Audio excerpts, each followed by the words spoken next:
Sisters, friends, amazing women, welcome to FiLiA 2022! I'm your compere, my name's Becca. I'm from Scary Little Girls. I think it's really important right at the beginning to say this is volunteer run. This can't happen without the people that make it happen. That's the speakers, the volunteers, the huge crews, Lisa Marie, Sally, let's hear it for them, come on! I want to mention that there's over 300 people who are friends of FiLiA who pay so that this can happen. They have standing orders, they donate, things like that. We must thank them because look where we all are, in this swanky-manky hall. Thank you so much, friends of FiLiA. I urge us all to become one. So please allow me first off, I'm myself from Cornish, so I'm very proud to be welcoming on someone who I think of as family. My Welsh friend, Diana, please could you come to the stage? I want you to kick things off for us in the appropriate style.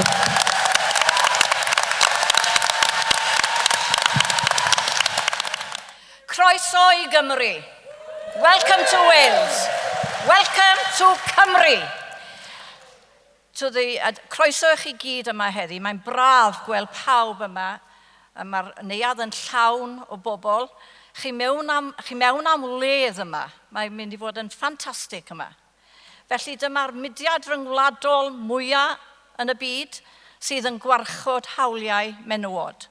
So, rhowch croeso I FiLiA. Dwi ddim moyn clochdan ymlaen hagwr, mae'r diwrnod yn rhy fyr. Felly mwynhewch pob eiliad o'r cynhadledd hyfryd hon. Enjoy every minute of this wonderful, wonderful place and conference. Diolch yn fawr iawn I chi. Thank you so much for having us, Wales. This is amazing. And as you can see, there's an amazing panel of women behind me. I'm going to introduce the first one to you. This person is a writer and a campaigner and a researcher from the Dominican Republic. She is a spokeswoman and trustee for FiLiA. All aspects of her advocacy focus on ending male violence against women and girls. On an international level, she campaigns for the protection and or strengthening of sex-based rights. I have admired her bravery and her intellect for a really long time. I'm very honoured to introduce her this morning. Please give it up, large, warm, for Raquel Rosario Sánchez! Thank you. Thank you, thank you, thank you so much, everyone. Good morning, everyone. Bore the pawb. Croeso I ganhadled FiLiA. Credyn môr falch o fod on Hymro. So, croeso I ganhadled FiLiA. Welcome everyone to FiLiA 2022. We are so happy that you are here. You know, this is one of those moments that you plan and you envision for months and years, but nothing can quite prepare you to the moment when the women are here. And there's this truly magical moment when you realize that you're surrounded overwhelmingly by sisters who are here to lift each other up and to move this feminist movement forward. We have among us 150 speakers from all over the world. And we are hosting 1,700 attendees from over the next 3 days. We are talking about women who are leading the way, who are building the movement in their communities, and who are pushing forward despite the setbacks and the challenges that patriarchy dares to throw their way. A lot of planning has been involved in bringing those 150 speakers to you today. So that we can all exchange ideas, so that we can listen to each other, so that we can learn, challenge, and ultimately grow. Because what is the feminist movement if not a relentless march towards growth, liberation, and a better future for all of us? And indeed, there has been substantial planning. Before I say anything else, I have to take a moment to acknowledge the women who both make FiLiA and who make this conference possible. Today, today and over the next 3 days, you are going to see a number of women with a t-shirt that says volunteer in the back, very big letters. And I think that it would be great if you grabbed them or pointed them or just silently just whisper the words, thank you. It is not our way, this is not what we do. It is not our way to bring attention to ourselves. At FiLiA, we like to see ourselves as organizers and facilitators of all of those little moments and those very big moments that we're going to have over the next couple of days. But I personally believe that it is fundamental to acknowledge that a feminist conference like FiLiA is not put together by magic. It is put together by women who wake up every single day and decide to make magic happen.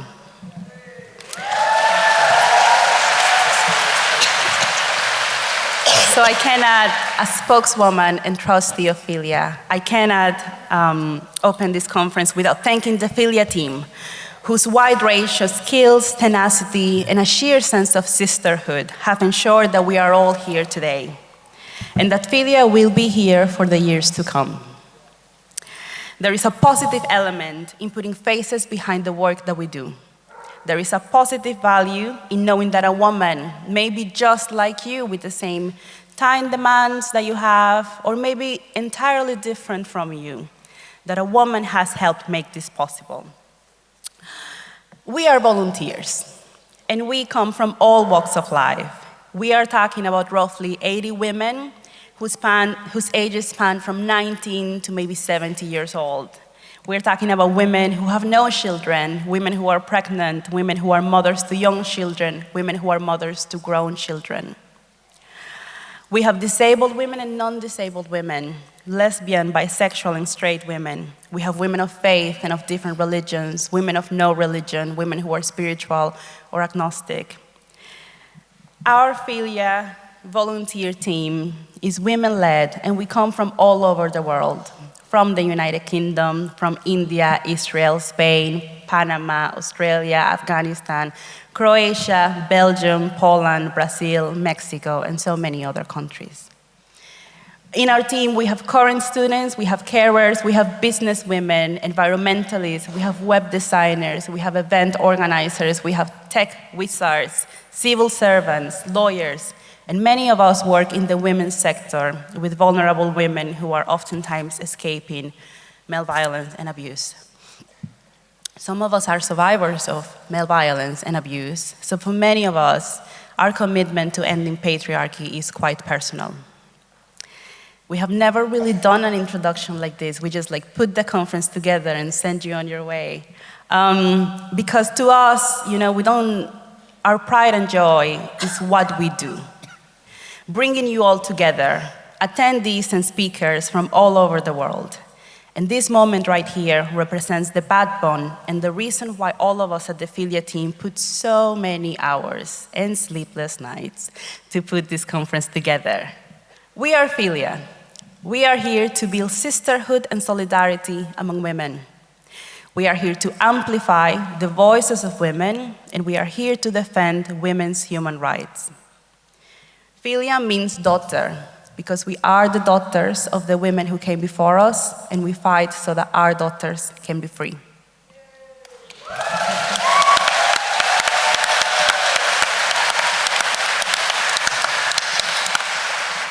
Our FiLiA conference is usually a 2-day international event, but last year, you requested more FiLiA, and we have delivered. This is our first 3-day conference because so many of you have been so hungry for more speakers, more connections, and more feminism. So your wish has been granted. For so many of you, this will be your first conference. In our survey, over 67% of women attendees at FiLiA2020 said that this will be their first FiLiA conference. And to us, we feel so honored that we're in a position to facilitate such a milestone in the life of every person, every woman. We are over the moon to be in Wales. And we want to thank our venue, St. David's Hall, for hosting us, remarkably. In 2022, it is still considered a mark of bravery that a venue has decided to facilitate women's rights to freedom of speech.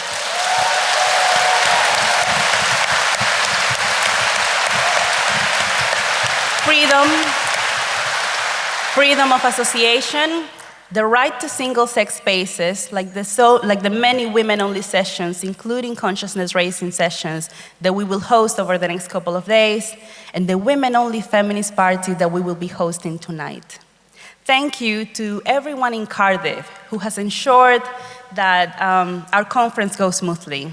I want to emphasize that it is a top priority at FiLiA that every single one of you feels safe and protected while you're here.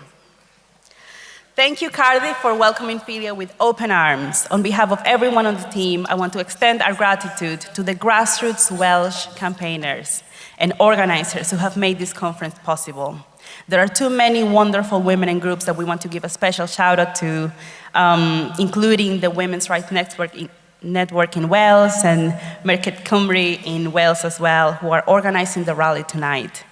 We want to thank the local women involved in the FiLiA Legacy Project, the LGB Alliance in Cymru, and those who have organized the community projects with local women. We have to mention how gorgeous our merch is this year. We have worked over the past year with 10 very talented local women to deliver exclusive products that are available on our stall and on our website. We have been collaborating with them for over a year, and this work would carry on beyond the conference, spearheaded by Welsh women. We are inspired by the very long tradition of Welsh feminism. And the input from local organizers has been thorough throughout the planning stages, right up to the execution of this conference. The conference you have joined today reflects the campaigning wishes of our sisters in Wales, and we hope that many of you will reach out and support the incredible, tremendous work that they do. For example, our Welsh sisters have asked that the FiLiA Saturday action be dedicated to the shocking and unacceptable responses to sexual violence, male sexual violence against women in all of our society. We invite you all to tonight's rally, and the hashtag is going to be Never Her Fault. Today,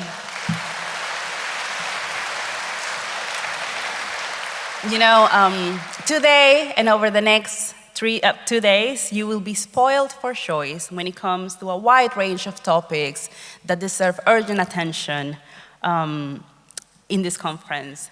We have over 800 attendees who have signed up for the women-only FiLiA party, which this year includes 3 floors to host little get-togethers, have drinks, and just like general shenanigans from women. To give you just one glimpse of what is on offer, this Saturday, so you really like the shenanigans. Okay, I'm up for that. Okay, so to give you a glimpse of what is on offer, this Saturday, we will be having conversations about religious fundamentalism. We will learn how to organize against pornography, how to protect lesbian rights and lesbian spaces, and the ramifications of the personal is political with the wonderful Welsh campaigner, Pat Gregory and Jasmine Chuduri.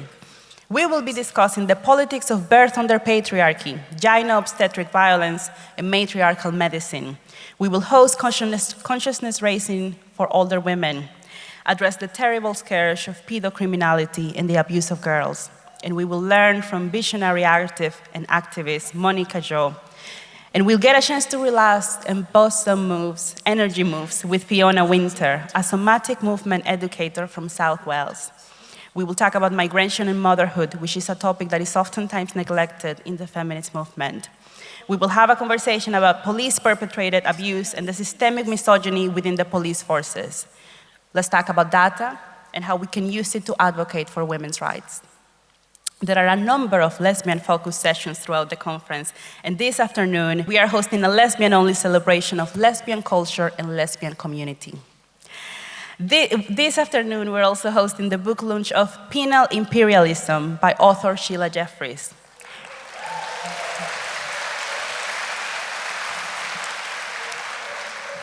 We will celebrate the 40 brilliant years of the Older Feminist Network, which was born from Spare Rib. We will discuss we will discuss protection, self-protection from a feminist perspective, learn how to use our voices to fight injustice and subjugation. We will host a poetry open mic and even enjoy some same-sex tango.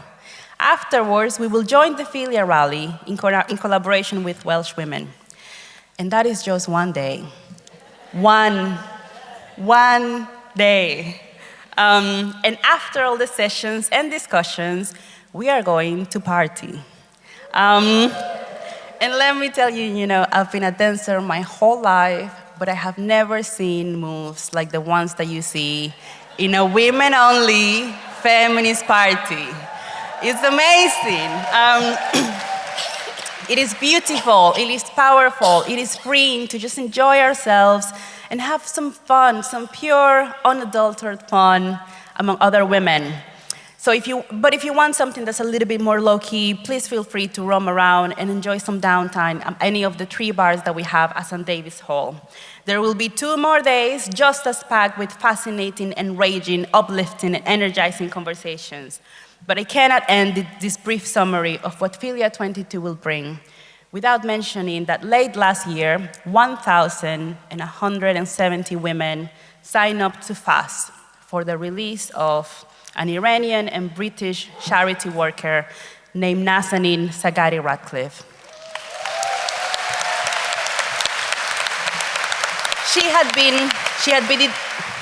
had been detained in Tehran by the Iran Revolutionary Guard following what was supposed to be a short visit to introduce her daughter, Gabriella, to her grandparents. What followed Nazanin and her family were 6 very long years of injustice and political game playing. We started the FiLiA Relay Fasting campaign in solidarity with the hunger strike that was started by her husband to pressure the UK government to release her. Women signed up to fast for 24 hours and passed the baton to another woman until Nazanin was released. In March 2022, her imprisonment came to an end. And today we are so pleased to have Nazanin with us at the FiLiA conference.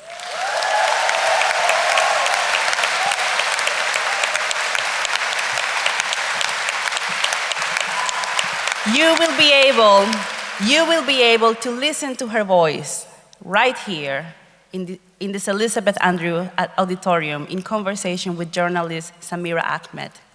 But let us take a moment to acknowledge the 1,170 women who signed up to fast for her freedom.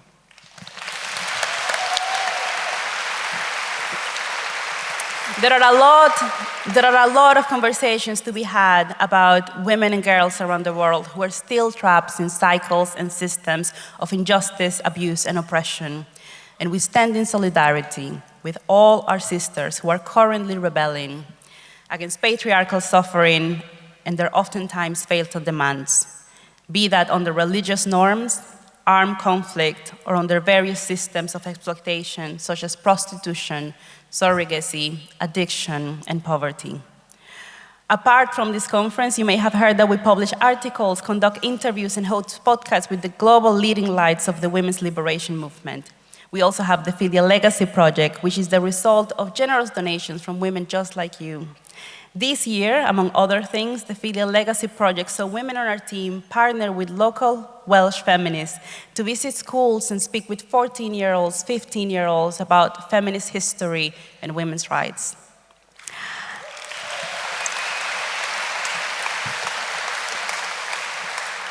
And just to give you another glimpse of the projects that FiLiA undertake, we are excited to launch Women First at a national level. Having developed this project in partnership with Plymouth, piloted the project in Plymouth and Swansea in March 2022. Women First supports women exiting prostitution. At FiLiA, we are unapologetically against the sex industry.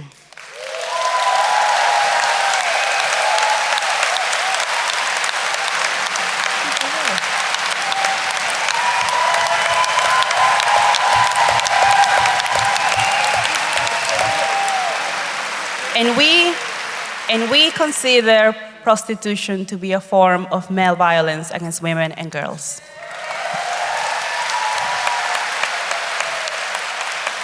This is why we feel honored to be able to partner and work with exited women who have helped us develop a toolkit aimed at local councils and authority to help reframe their approach to prostitution. Rather than promoting harm reduction, at FiLiA, Women First provides an analysis of prostitution as a form of male violence. And at FiLiA, we are committed not to reduce the harm, but to end the harm once and for all.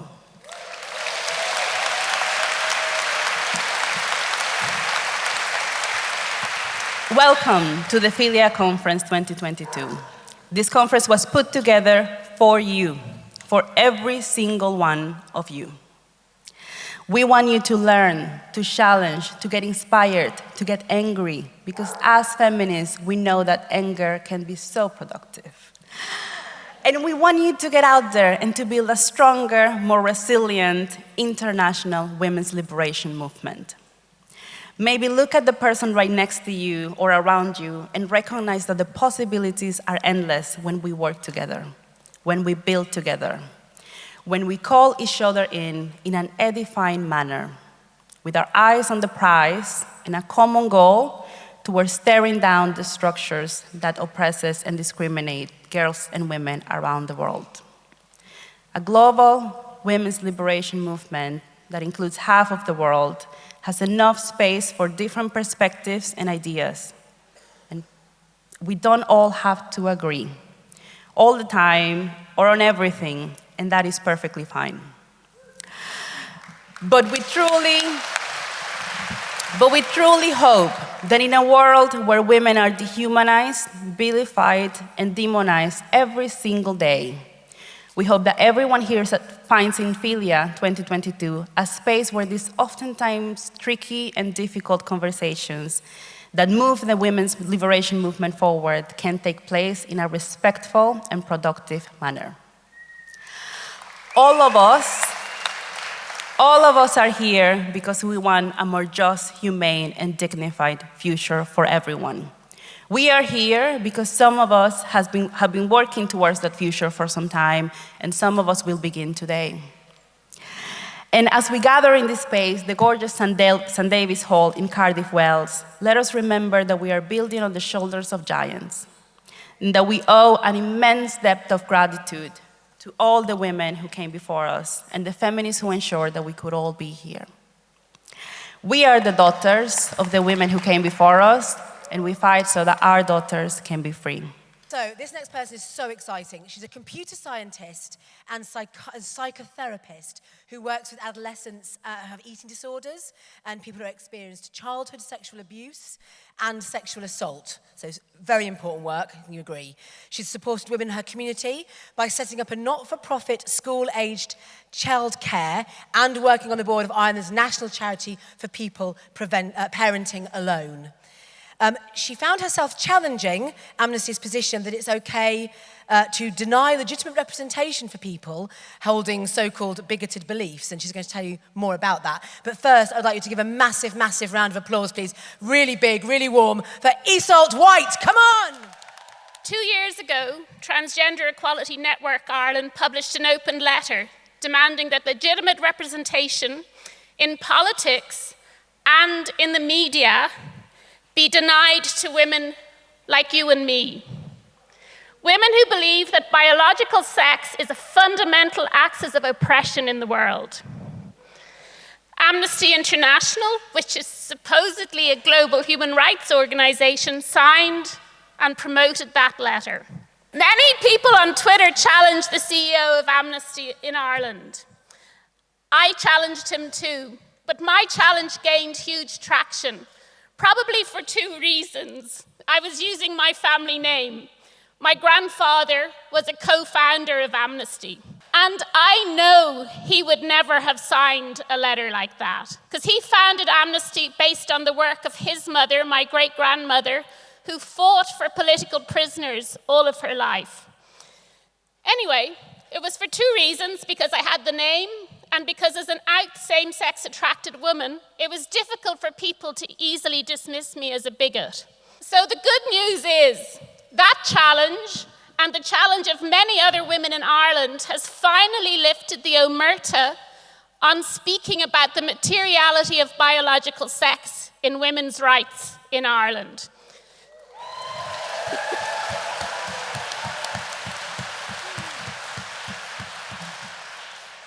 So much so that a couple of weeks ago, the government did a total U-turn on new maternity legislation. They returned our words to the legislation.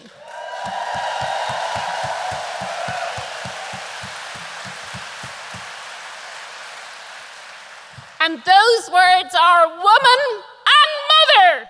So as women, we are caught in a pincer movement between, on the one hand, so-called progressive policies in privileged Western democracies that try to erase our rights as women, and on the other hand, the strong men governments like Bolsonaro in Brazil, Orbán in Hungary, and the extreme wing of the Republican Party in the USA, who are trying to enforce so-called family values.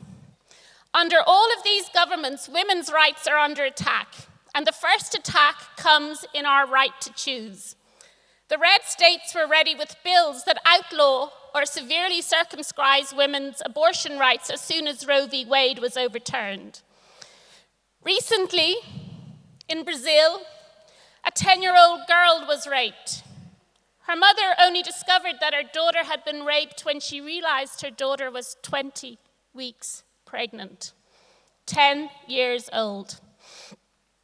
Even though abortion is legal in Brazil up to 22 weeks, and legal in all cases when pregnancy is the result of rape, the hospital refused to carry out the abortion. A judge denied the girl access to abortion and ordered that she be separated from her family and her mother. Her mother fought back, and her daughter finally got the abortion at 29 weeks. The trauma to that child is unimaginable.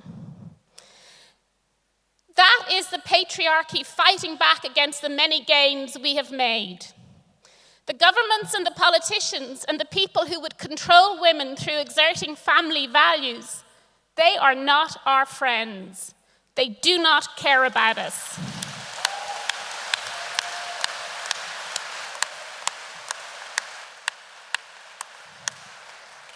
Family values is code for taking away women's right to choose abortion, the rights of same-sex attracted women to live openly and raise their families with the same legal protections as heterosexual women, and the rights of women parenting alone to support so that they don't end up raising their children in poverty.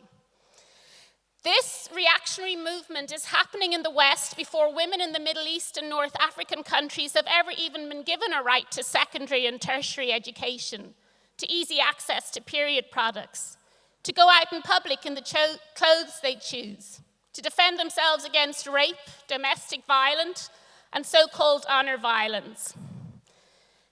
They're not allowed to challenge discrimination in society, and they don't even have the rights to economic independence. But worldwide, women are pushing back everywhere, including here.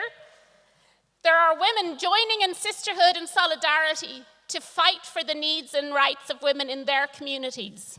Women work tirelessly over the years. Take Iran, for example. Women have been fighting against compulsory hijab ever since the Islamic Republic mandated women cover their hair in public back in 1979. Very sadly, it took the brutal murder of a young Kurdish woman, Mahsa Amini, by the Islamic morality police for the world to take notice. She was visiting Tehran and a few strands of her hair escaped her veil. For that, she was beaten to death. Mahsa Amini, remember her name. Now women and girls all over Iran are protesting her death and protesting their oppression. They shout, Jinjan Azadi, women, life, freedom.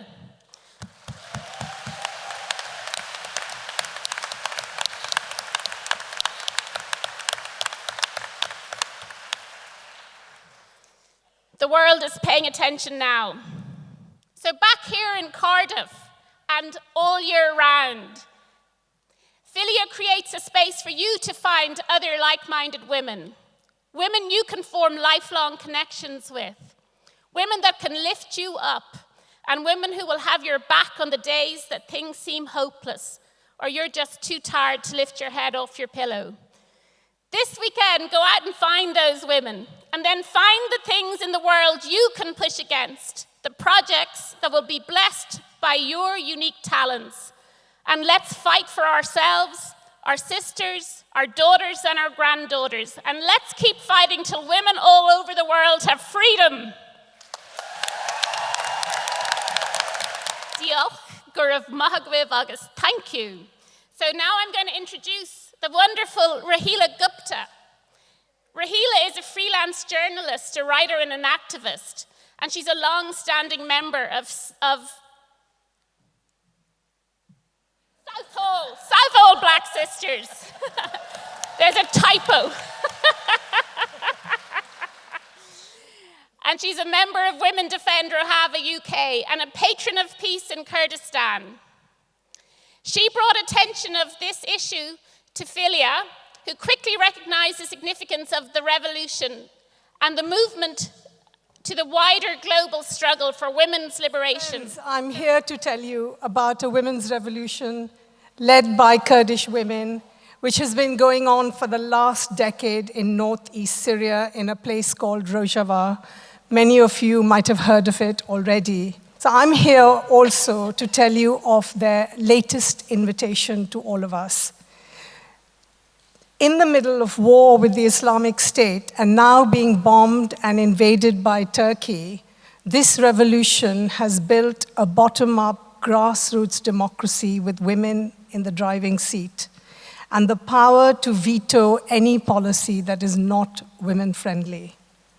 It is multi-ethnic, inclusive, secular, anti-capitalist, and aiming to be ecologically sustainable. They call this system democratic federalism. And a co-presidentship rule means that every institution is run by a man and a woman organizing at neighborhood level, where representatives are elected to the next level right up to the regional and cantonal levels, ensuring equal representation of the sexes all the way up.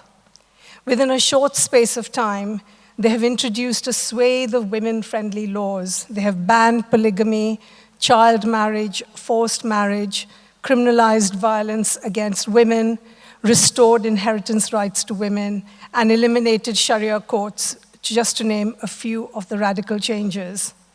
It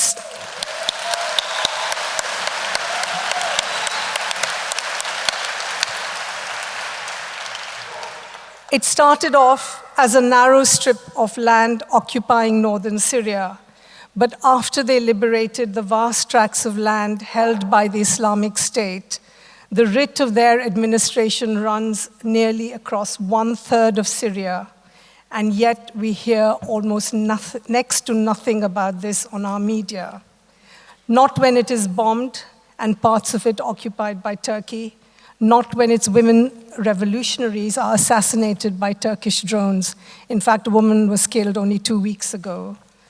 I believe it is being starved of the oxygen of publicity because the anti-patriarchal, anti-capitalist ideals on which it is based are a threat to the status quo. It is a truly inspirational movement, the first explicitly feminist revolution in the world, as far as I know, and the most exciting development of my political life. So to protect this women's revolution and to show solidarity, we need to do two things. The first is easier than the second. Bring Turkey to its knees by mounting an effective boycott and removing a significant threat to Rojava. This is in each of our individual powers as tourists and consumers. Second, to implement the ideas in the way in which we organize in our own local context, to implement their ideas. World Democratic Women's Confederalism aspires to be a non-status, revolutionary, autonomous counterforce to the status quo politics of the UN system and its agendas. This is an ambitious call for the women of the world to unite. Hopefully at FiLiA next year, we will hold a special discussion on what this means for us in this context here. The Kurdish women's liberation movement is keen on building bridges. It encourages women's movements around the world to form transnational alliances, not for solidarity, but for common struggle. In its efforts to reach out to other social movements, it shares its perspectives and experiences for wider discussion and learns from other contexts. In this spirit, Kurdish women are very inspired by women of another revolutionary movement, the Zapatistas of Mexico.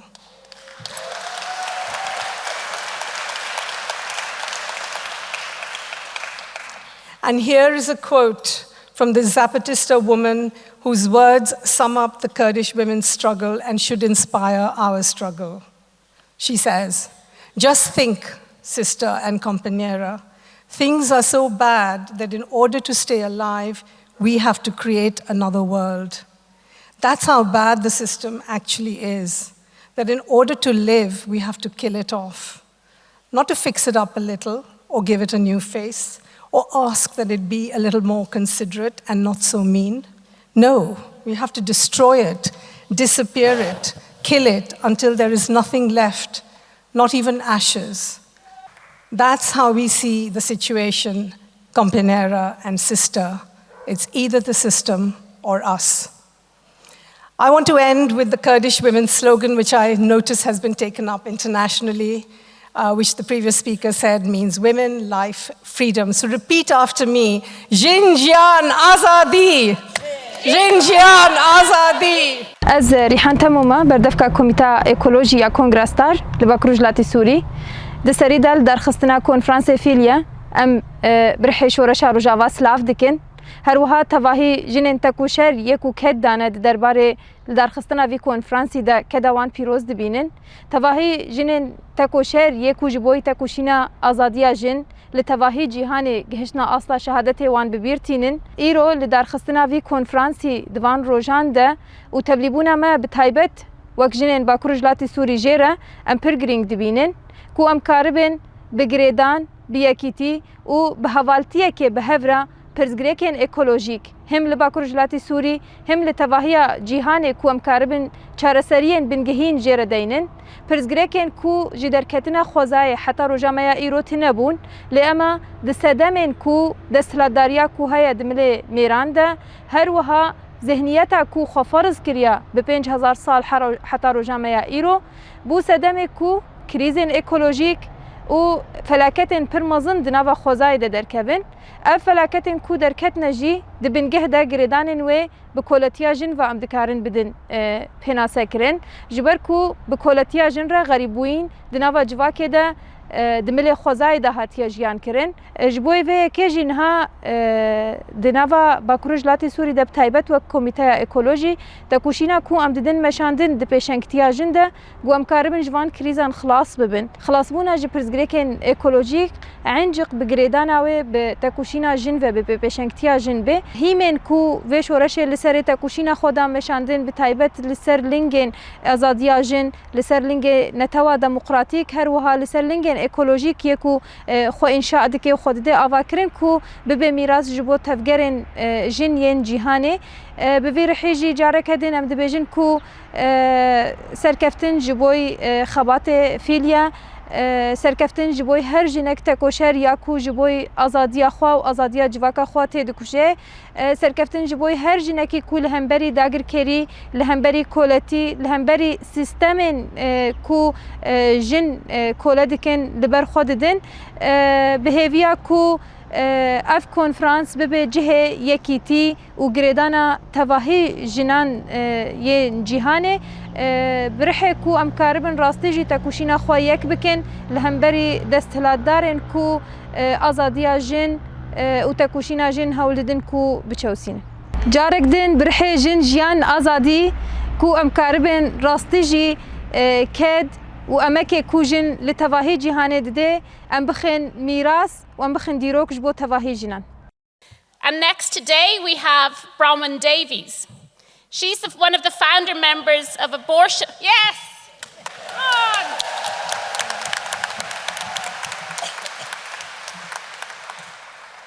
Bronwen is one of the founder members of Abortion Rights Cardiff in 2013. Bronwen has remained an active member of the group since then. ARC is affiliated to Abortion Rights UK and has representation on its executive committee. Having been active in the campaign to defend women's right to abortion in Cardiff, she realised that there are so many barriers which prevent women from getting timely advice from the NHS about abortion in Wales. And the problem is you find yourself pregnant and you need to get an abortion, you need timely advice. So Bronwen is going to talk about the importance of abortion rights for women. Abortion Rights Cardiff is a grassroots group set up in 2013, and it was set up to defend women attending a clinic here in central Cardiff against harassment by a large and aggressive group of anti-abortionists organised under the banner of 40 Days for Life. They picketed the clinic for 12 hours a day, every day during Lent of that year, hence the 40 days. I'll return to telling you a bit more about that campaign in a minute. But as you probably all know, there are very few, if any, countries in the world where women have the right to safe legal abortion, without time limits or other restrictions. There are many countries where abortion is completely illegal. However, legal or not, some women who find they're pregnant when they don't want to be will still seek abortions. And that means there are many countries where abortions are carried out in unsafe conditions, which means that women die. Where the right to abortion is restricted, the women hit hardest are poor women, working class women, women without access to education, women from black communities, minority ethnic communities, and other marginalised communities. The struggle for abortion rights is a class issue. Patriarchal power, mediated through fundamentalist religions, presents a real barrier to women's rights in relation to abortion. Fundamentalist Christianity teaches that a fetus has a right to life from conception, and that this right overrides the rights of the right to life of the pregnant woman. While both evangelical Protestant churches and the Catholic Church take this position, the Catholic Church is undoubtedly the most influential at an international level. Through its permanent observer status at the United Nations, the Vatican has a direct influence on international human rights law. As well as that, the Catholic Church organises direct action to intimidate those who believe women have the right to choose abortion through organisations such as, but not limited to, 40 Days for Life. The Church also wields huge lobbying power through various international organisations. To take one example, Citizens Go, which is an ultra-conservative group which fundraises and promotes petitions opposing lesbian and gay rights, abortion rights, and gender ideology. Interesting, that. Over the last 60 years, there has been a global trend towards liberalising abortion laws and legalising women's access to safe and legal abortion. And this has been particularly evident in Latin America, where the Green Wave women's movement in Argentina succeeded in winning abortion on request up to 14 weeks of pregnancy at the very end of 2020. Then in Mexico, the following year, criminalisation of abortion was declared unconstitutional. And in Colombia, this year, abortion became legal on request up to 24 weeks of pregnancy. That is a real step forward. Yet, at the same time, in some countries, rights which women thought were secure have been rolled back. In Poland in 2021, abortion was made a criminal offence. And this year, the United States of America, the Supreme Court overturned the 50-year-old ruling that Roe versus Wade, which had given women there the right to abortion under federal law. And I think we must conclude that women's right to abortion remains fragile, contested, and women must remain vigilant to the constant attack on women's rights from religious fundamentalists.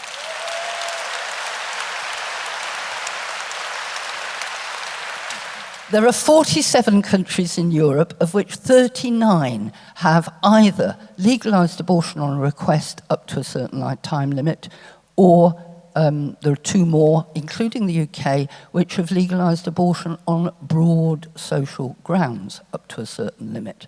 There are still 6 European countries which do not allow abortion on either of those grounds: Poland, Malta, and 4 smaller jurisdictions.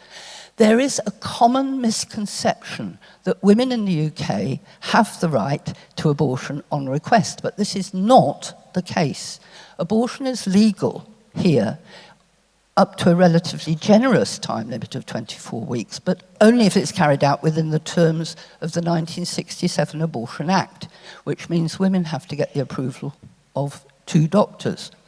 This means that any woman attempting to use pills bought on the internet, either for herself or to bring about an abortion for someone else, is acting illegally and is liable to prosecution under the 1861 Offences Against the Person Act. This is punishable by up to life imprisonment. And we need to get this off the statute books. Until it's repealed, and I don't see this government doing that, the women will still be prosecuted. They are still prosecuted here and even imprisoned for the crime of procuring an abortion.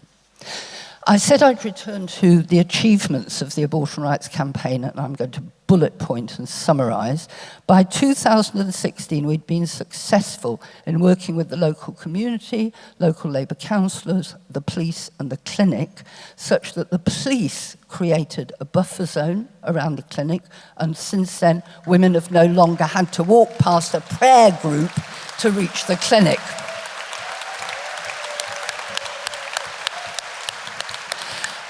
Bullet pointing still more, in 2018 we worked with Labour members of the Senedd, which is the government here in Wales which has devolved responsibility for health, and we helped set up, were instrumental in helping set up, a cross-party group for women's health. In 2019, this group drew up standards for abortion services across Wales and ensured these were incorporated into a 5-year sexual health strategy. In 2020, the group successfully lobbied for medical abortions to be made available via telemedicine during the pandemic, and this scheme eradicated the waiting list for abortions and was so successful that in 2022, Wales made these legislative changes permanent in advance of England. Ha ha.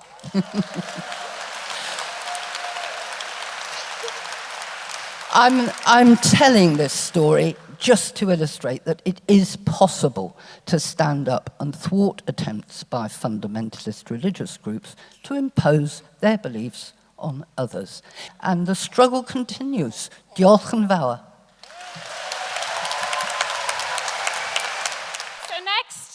It gives me great pleasure to introduce Sally Jackson to you. Sally is a FiLiA trustee and she leads the FiLiA volunteer group supporting lesbians in the Kakuma refugee camp. And just to let you know that Kakuma is the Swahili for nowhere. And it is nowhere for the over 160,000 refugees who are living there in Kenya, but most particularly for the lesbians who are being very oppressed, and we're going to hear more about that now. FiLiA were introduced to the fierce, funny, thankfully really resilient lesbians in Kakuma refugee camp back in July 2020. And we've been supporting them ever since. Last year, they were able to join us from Kenya via Zoom live in Portsmouth at our conference. And you were all clearly affected by the situation they were in, and they were really touched by your support and your generosity. Since then, we've worked with an international group of lesbians How fab is that? Women from Europe, from Africa, and from the USA. And we provide advocacy and we provide support for the women in Kakuma. This year, the women in Kakuma wanted to send a message to you, to share with you some of the things that have been going on for them this year, what's been happening, and especially the difference that you've made. In the film that you're about to see, our sister Shifra mentions that you are lifesavers. Earlier this year, Shifra was really ill.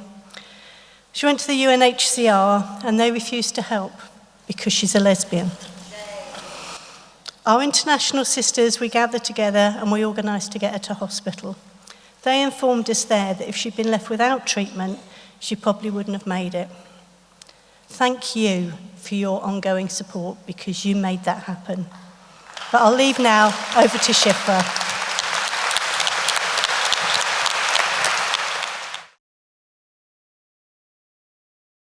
I know one of the things that has always frustrated you is how the children can't get access to the education that you would want them to be able to have.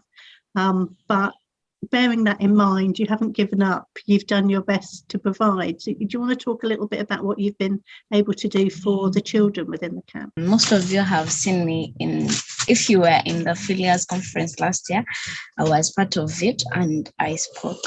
I'm from Kakuma refugee camp, Kenya, and I'm still an asylum seeker, though I've been here for 3.5 years. Last year, we had opened up a small school for the young ones at Block 13, and we did not have school materials apart from some papers and pencils and that children used, and they were sitting on the ground. There was a night we had a fire attack and everything was destroyed, including all the little shelters we had. Including the classroom that the children were using. So after the FiLiA conference, and FiLiA got some donations and some other sisters that came on board, like Seattle sisters and the German sisters, FiLiA managed to provide everything that could be used for the children's school. Tables, chairs, materials like pencils, pens, scholastic materials, blackboards, everything that we needed. And from that day till now, children have been having classes every day, apart from weekends, every day. And we have been getting monthly support from some sisters who were brought in by FiLiA also. That monthly support has been buying scholastic materials and some food for the school program for the children. Children are having their classes, and the most beautiful thing they are having with it is that the trauma they had has helped, the class has helped a lot with the trauma they had, the nightmares and everything they were experiencing during the day. These children have been bullied by their fellow children, even adults in this camp. The South Sudanese and other fellow refugees have been bullied, abused, and told different things about their parents. Your mom is a lesbian, she's not worthy being a mom, you're also evil like a mom, a lot of things. And most of the lesbian parents here are blaming themselves for what their children are going through. But because we are having classes every day, we manage to give them activities that help them forget about the situation they are living in. We shed, we sing, we paint, we draw, we learn things. Children did not know how to write their name. They did not know what, if someone asks you, how old are you? They did not know how to count a lot. But telling the truth right now, they have improved and they are doing the best they can, though we are still living in the same situation. I call up everyone,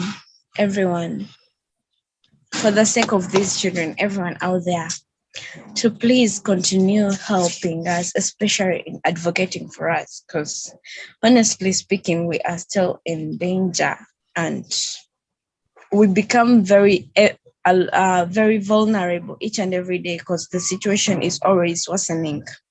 I call upon everyone, whatever little thing you can contribute can count on our life, on the children's life, the vulnerable lesbians that have been raped, beaten, that have had a lot of trauma, that have suffered for their entire life. I call upon everyone to stand with us, to come and help us, to talk to the UNHCR so that we can get out of this place. And I thank FiLiA, Seattle Sisters, and the German Sisters. I cannot mention them here, but honestly, you are life saviors. We love you so much. You're the reason why we are still alive. You're the reason why I'm talking right now. And though you cannot get us out right now, but you have helped us to reach to date and to FiLiA's conference again. We love you so much, FiLiA. Thank you so much.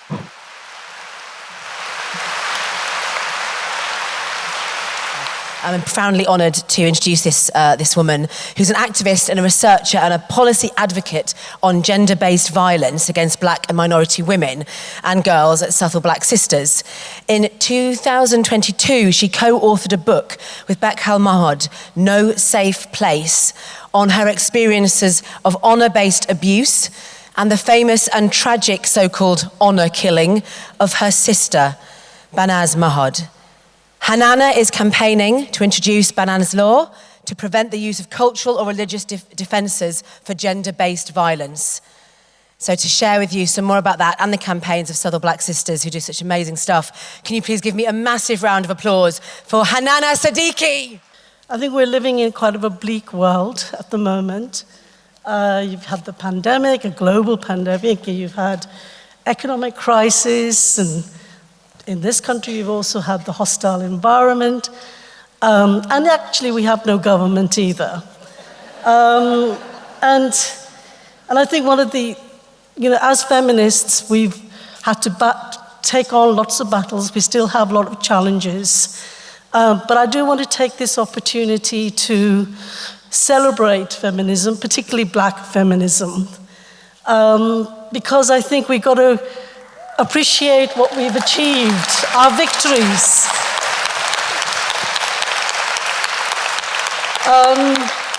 So I joined, Southall Black Sisters has been around over 40 years now, and I joined about 36 years ago, under the leadership, the inspiring leadership of the great Pragna Patel. She's here somewhere. And Pragna left as director of the organization earlier on this year. And we owe her a lot for the achievements of these that I'm about to talk about. Now, last week, this week I went to this Stonewall, the old Stonewall immigration support group. Not the current one, but the old one. And we celebrated their achievements, which was done through immigration lawyers who, for the concession they got for migrant victims of same-sex migrant victims who got the right to stay in this country as same-sex couples. And that was a major achievement by that group. At the same time, we were also campaigning for migrant women who are victims of domestic abuse to stay in this country. So they weren't trapped in violent marriages, where they face this stark choice between staying in domestic abuse, abusive relationships, or leaving and facing deportation or destitution. Now, we managed to achieve, and it's 30 years since we started this campaign. This is our anniversary year. In 1992, we gave evidence to the Home Affairs Select Committee on this issue. And this last month, in 2022, I again gave evidence to the Home Affairs Select Committee about this issue. But during those 30 years, we have had some victories and again, these are anniversary dates. In 2002, we got the domestic violence immigration rule, which allowed victims on spousal visas the right to stay in this country. And in 2012, we got the Destitution and Domestic Violence Concession, which allowed them access to benefits whilst they regularized their status. These rules, unfortunately, only apply, although they have been very important and very successful for many women. It's allowed them to stay in the country and get access to benefits and escape abusive relationships. In fact, this model has, from my research, is the best in the world. But the government has refused to extend these reforms to women on non-spousal visas or undocumented women. And we have been in this constant argument with them for over 30 years that all women who are victims of domestic abuse should have the right to stay in this country and have access to benefits.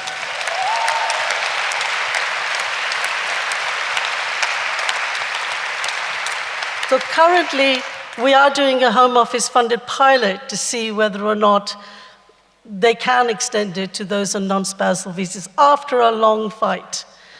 And hopefully 2022 will be another anniversary year that we'll get this reform. Yeah.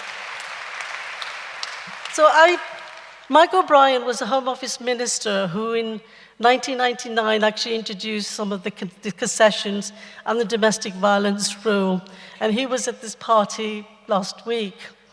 And I was very much reminded the other things that he did for us. We negotiated these concessions with him, but also in the late 1990s, he developed this notion of a mature multiculturalism, which was about making sure that women in Black and minority communities were given their human rights are upheld to escape issues like domestic abuse, forced marriage, honor-based violence. And he set up the first Home Office working group in this country on forced marriage, on issues around Black and minority women. And famously, he said that multicultural sensitivities are no excuse for moral blindness. Basically, he was saying that under multiculturalism, we cannot ignore the needs of women within minority communities in order to maintain so-called good race relations. Often you find that out of cultural sensitivities, agencies or the state or society would not intervene to protect women in order to respect cultural difference. So a lot to achieve around harmful practice. The achievements that we made from the work of the Home Office Working Group to now, and the campaigning we have continued. The introduction of the Forced Marriage Civil Protection Act, for example, has been key in preventing a lot of forced marriages or protecting victims, which we helped to introduce, as well as the statutory and best practice guidance for professionals. But having said that, we have still got problems around policing, the rise of and their failure to address in the name of not just cultural sensitivity, but also religious sensitivity. Increasingly so, we've seen the rise of religious fundamentalism across the world in all religions. And of course, we've witnessed that here in this country. And again, increasingly, agencies like the police and social services discriminate against Black and minority women in order to be religiously or culturally sensitive. Now that is still obviously mature multiculturalism. It was a brief thing in time because post 9/11, the government introduced this social cohesion strategy, which was more about integrating, about increasing immigration controls, blaming migrant, particularly Muslim communities, for terrorism. So as a result of this regressive move, we lost the mature multiculturalism in the process. Now in 2006, Banaz Mahmood was killed in a so-called honor killing by her father and her uncle and about 5 male cousins. There was a conspiracy within her extended family and community to kill her because she refused to stay in a forced marriage with an abusive husband and then wanted to remarry a man that she had fallen in love with, which her family did not approve of.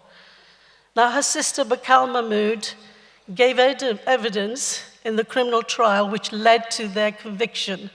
She gave evidence for all the prosecution, which is an extremely hard thing to do because you're going against your whole family and your whole community. She's now on a witness protection scheme and is in hiding for life because of that evidence. The police say there was about 50 people in the community who had conspired to kill her. So what happened in this case was that there was a drastic failure of policing. Banaz went to the police 5 times before her death to get protection from the threats and attempts to kill her. So did Bacal. Bacal went to the police and social services. She ran away from home several times, sent back because of failure of social services to protect her. But she eventually did make that break, even though there were attempts to kill her as well. And she suffered a lot of child abuse from her parents. She's written this book with myself, where we are talking about her life and the tragic death of Banaz Mahmoud, and the failures around policing.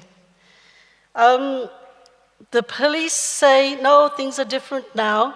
We do intervene, we do protect, we don't ignore the needs. We understand so-called honor killings and honor-based violence now. We've had a lot of training. But now we're about to go to inquest next week around the honor killing of 2 women, where again the police had been called for help and they had failed to respond. So we are still in a situation where we are being failed by the state, but also by our own communities. Banaz and Bacal and the women who died, Raneen Odedar and Koala Salim, were all women subject to fundamentalist and oppressive practices within their home. The uncle who killed Banaz said in prison that, he had no shame because as far as he's concerned, honor killings are the justice system of their own communities. He argued that we were self-governing, we had our own ways of resolving our problems, and that meant we had to kill women in order to restore honor. This is in this country, not overseas, this is in this country. And although we got convictions in these cases, we don't know how many cases we don't get conviction or we don't get high sentences. So one of the things we are campaigning for is a Banaz law that I'm campaigning in Southall Black Sisters with Bacal, is Banaz's law which prevents the use of religious and cultural defenses to justify violence against women and girls. We hope that not only will that put more pressure on agencies to respond more effectively and not ignore the problem in the name of cultural or religious sensitivity, but also that we will get the message out to the community that this is not acceptable, that this is dishonorable and shameful act, and that the community itself has to change its attitudes and practices. Thank you. So next, it gives me really great pleasure to introduce Maryam Namazie, who is an Iranian-born writer and activist living in the UK. She's a spokesperson for One Law for All and the Council of Ex-Muslims of Britain. One Law for All calls on the UK government to end Sharia and all religious law in the UK so that all citizens, particularly women and children, have a chance at equal citizenship. Maryam has spent years, decades in activism, but somehow she also finds the time to host a weekly television program broadcast in Iran in Persian and English called Bread and Roses. She's a truly brilliant activist and a phenomenal woman, and we're very pleased to have her back on the FiLiA stage, but particularly today to talk to you about the current situation in Iran. So can we have a huge round of applause? As you know, in September, you know by now, a 22-year-old woman, Mahsa Amini, her real name is Jina. She's from Iranian Kurdistan, but in Iran, Kurdish names are banned, and that's why we know her by the name Mahsa Amini. She was visiting Tehran.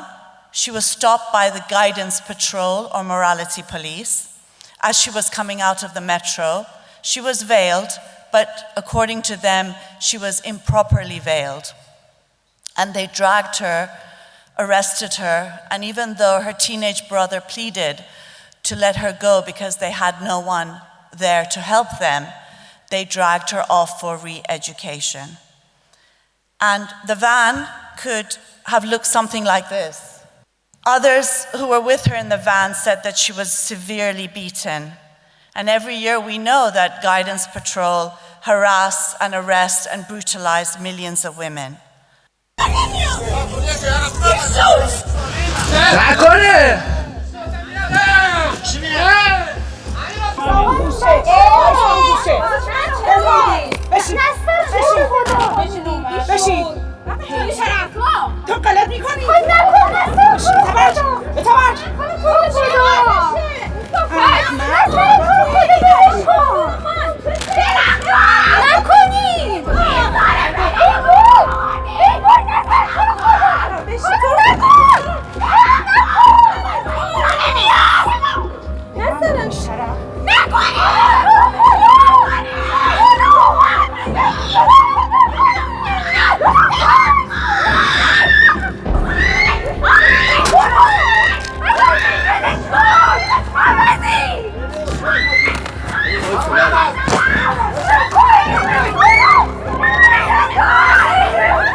This is the morality police, preventing vice and promoting virtue. That's what they call it, a real-life Handmaid's Tale. Now this was Mahsa Amini before they took her. One more time. Women's voices are banned in Iran as well. And this is Mahsa Amini after they took her. The regime said she had a heart attack, but scans from the hospital show that she had a fractured skull. She arrived at Castro Hospital in Tehran brain dead. She went in a healthy woman with her whole life ahead of her, and she came out of the regime's detention centers in a coma, dying on the 16th of September, murdered for a few strands of hair. Her death outraged and sparked outrage in Iran. At her funeral, Kurdish women shouted Jin, Jan, Azadi, which is women, life, freedom, a slogan that was first raised in feminist Rojava. And on her gravestone, her parents wrote, "Dear Gina, you will not die, your name will be a symbol." And so it has. Now, 5 weeks into protests in Iran, continuing unabated, the courage and bravery of women and girls on the streets have captured the world's imagination. Protests led by women and girls, removing and burning their hijabs with men by their side. The most visible form of Islamic rule, the veil on women, is now the target and the symbol of our women's revolution.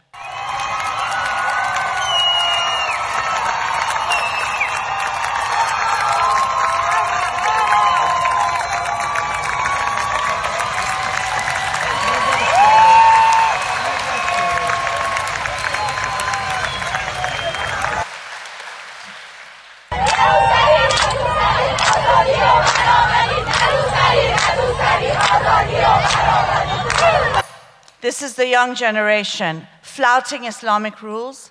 The regime came to power and imposed compulsory veiling by shouting either veil or a punch, and they threw acid in women's faces and pinned women's hijabs on their heads with pins.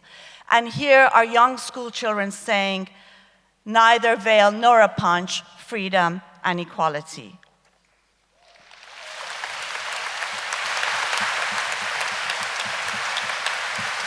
Schoolgirls have been playing a major role, kicking out officials of the Islamic regime, tearing up photos of Khamenei and Khomeini from their classrooms, and writing women life freedom instead. As usual, it's met with repression. The regime is using weapons of war.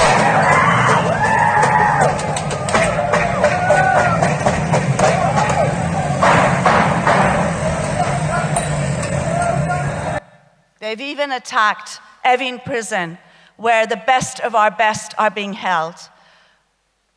Setting off explosions, there's video footage of security officials actually putting more petrol on the flames. And there are reports that between 40 to 100 prisoners, including political prisoners, have been killed. Many have been disappeared.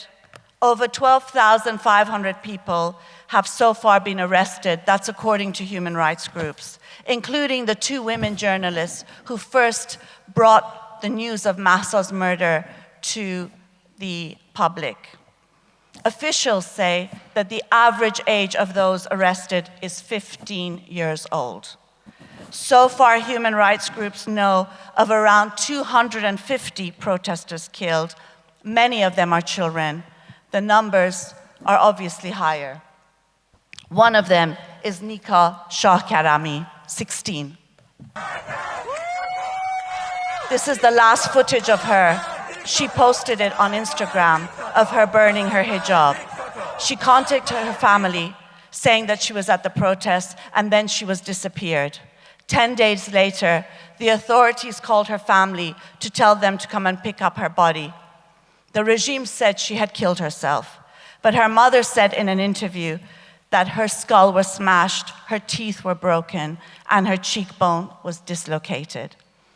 When the family were getting ready to bury her, they stole her body and buried her somewhere else without the presence of our family to prevent further protests around her death.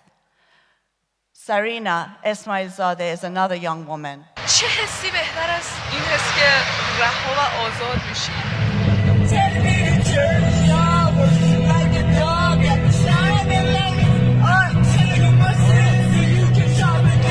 همین الان امتحان تموم شد و اصلا یه حس رهایی، یه حس آزادی، چی بهتر از این؟ نتیجه دیگه وضعیت اقتصادی داغونه، فرهنگیمون داغونه دیگه، یه سری محدودیت هایی که مخصوصا واسه زنان خیلی بیشتر مثل حجاب اجباری خیلی خیلی ممنوعیت که واسه پسران نیست. کلا لیست کنم که بخوام چیکار کنم و چیکار نکنم، یادم فیلمو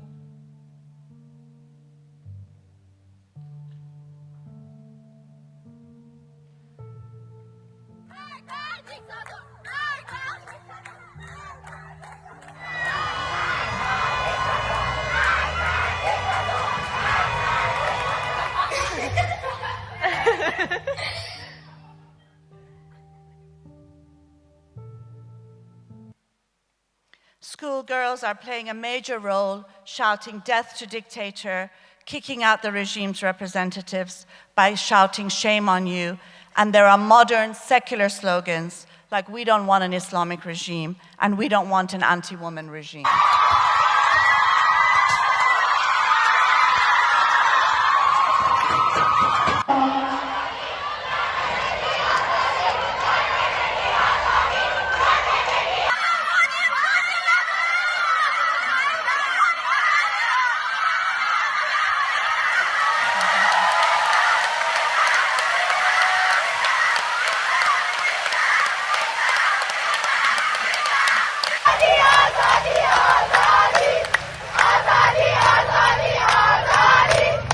سکیوریتی و دنبال رو میگم این برنامه ریزی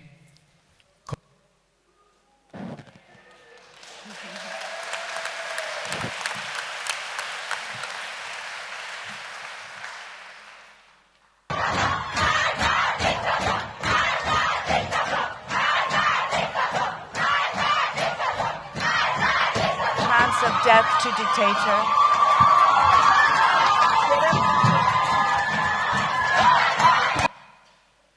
And of course, these are protests that were there from the start. In 1979, when the Islamic regime imposed compulsory veiling, women were out in their tens of thousands on 8th March, International Women's Day. Yesterday's demonstration was the nearest thing to an anti-Khomeini rally yet. The imposition of Islamic law here has started with an order to women to cover their heads in government offices. Many are furious. Only a minority in Tehran already follow the instruction. But the issue has provided an escape valve for many of the men here who for days have been... Now, of course, we've seen protests in Iran over the years. They've been brutally suppressed.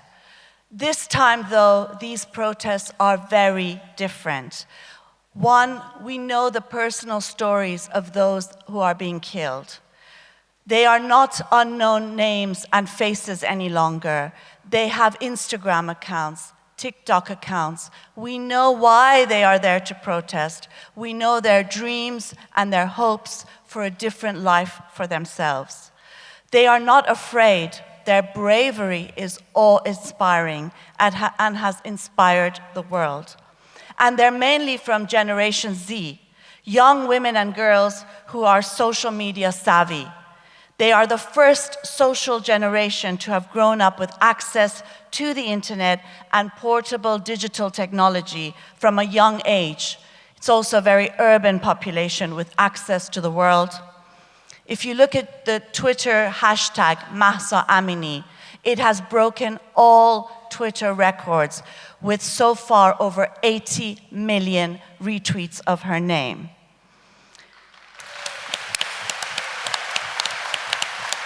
The difference now, too, is that this is a generation that has no illusions to Islamic reform or sections or factions of the Islamic regime. They want an end to Islamic rule, full stop. It is anti-religion. It is anti-clerical. One of the main slogans is, Mullahs get lost. Mullahs get lost. We are fed up with your religion. It wants overthrow. It says there's only one solution, and that is revolution.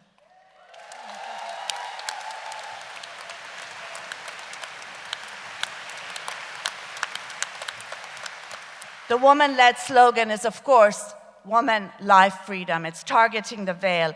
The Islamic regime of Iran imposed itself and stabilized its rule by attacking women and imposing the veil by force. Today, our women's revolution is bringing this regime to its knees by also targeting the veil, by removing it, by burning it.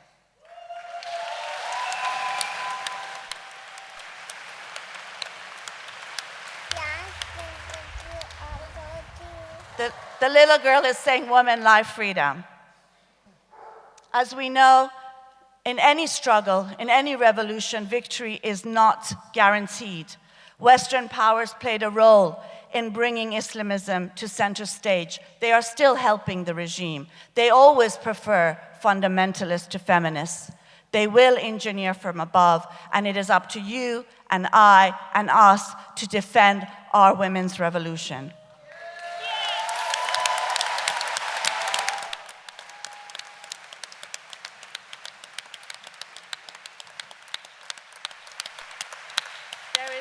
There is so much that you can do. Share news of the protests. Don't let the information about the struggle that's taking place be hidden from view. You can cut your hair, as I've done many times, and will do so today as well.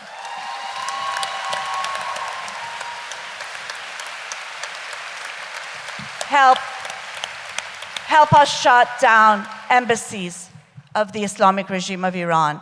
Help put pressure on Western governments, on the British government, to stop its relations with this regime. The Islamic Republic's embassies in London has to be shut down. The Islamic centers across the UK have to be shut down. And it's important that we put that pressure. If you recall, the racial apartheid regime of South Africa was only brought to its knees after international pressure and political pressure on Western governments that were supporting the racial apartheid regime. Today, it is up to us to put so much pressure that the British government can no longer legitimize its relations with the sex apartheid regime of Iran.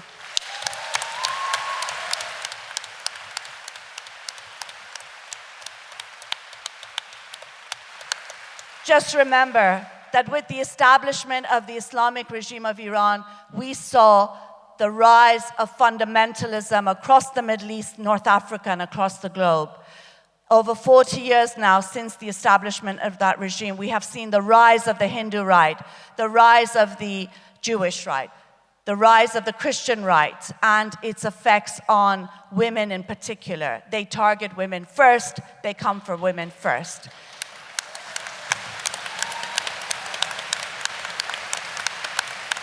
Our women's revolution, continuing on the work of Rojava, will help to end religious fundamentalism, will help to end its assault on women's rights and women's lives. And it will be with this slogan, Women, Life, Freedom. This is the beginning of the end of Islamism in the Middle East, in the region, in the world. This is the beginning of the end of cultural relativism and accusations of Islamophobia. It shows very clearly that Sharia law and the veil is not our culture. Women, life, freedom is our culture. And this is your culture too.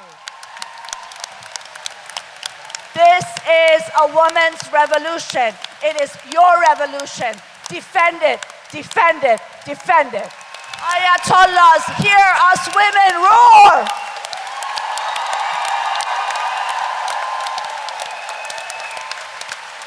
There is a song that has become the anthem of Iran's women's revolution.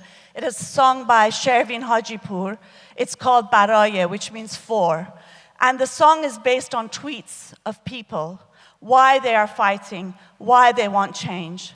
And some of it is for women, life, freedom, for dogs that are banned and being killed by the regime, for the girl who wants to be a boy because she can't enter a football stadium. Shelley Segal, this wonderful atheist, feminist singer, has done a cover of Shervin Hajipur's song, and it is premiering today at FiLiA. So let's hear it now. The Islamic regime of Iran is going to end via a women's revolution, and I think we're seeing that today.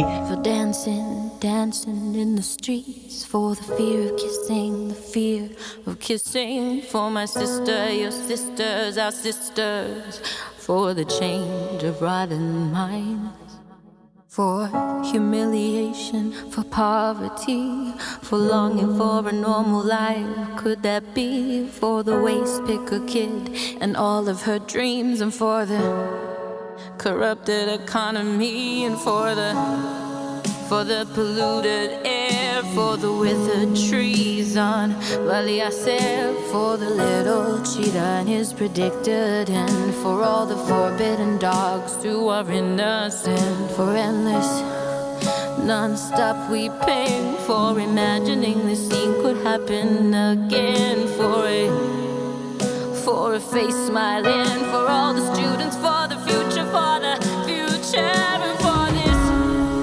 for this forced heaven, and for the intellectuals in prison, and for the refugee Afghan kids, for all this, and for everything that was not said, for every one of the slogans that are empty, for the collapse of houses built so flimsy, and for the peaceful days, for after long, long nights.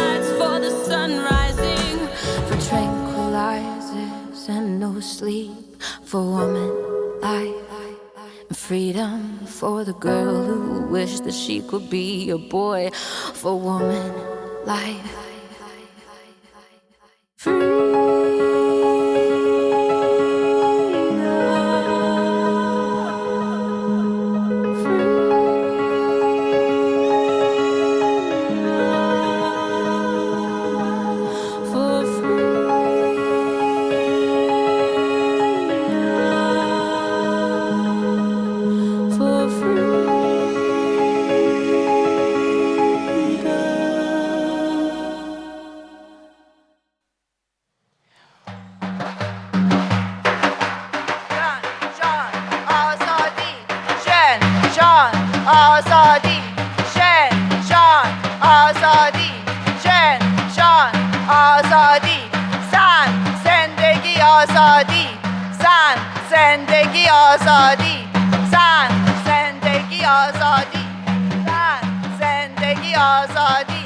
Women